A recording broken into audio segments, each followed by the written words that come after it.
مش ممكن ده يحصل عفوي وتلقائي وعشوائي وبالصدفة ومن غير قائد وموجه.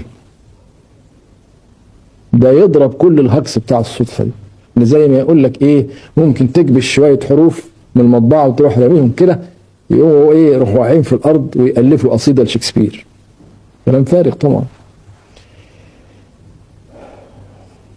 بالعكس، كل شيء في علم الأحياء يدل على تخطيط مسبق وتدبير وتقدير، وإن كل جزيء وكل خلية وكل حاجة لها دور مراد بتعمله ومرسوم لها رسم.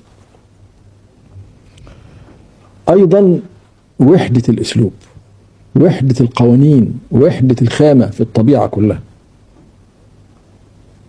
سواء كان نبات أو حيوان أو إنسان أو كواكب ونجوم ومجرات، بنكتشف فيها وحدة الخام. كلها طلعت من غاز هيدروجين تفك وتركب لجميع العناصر، والكربون من تركيبات وجات الحياة كلها. عشان كده لما بتحرق نبات أو إنسان أو حيوان يتحول لفحم. خامة واحدة.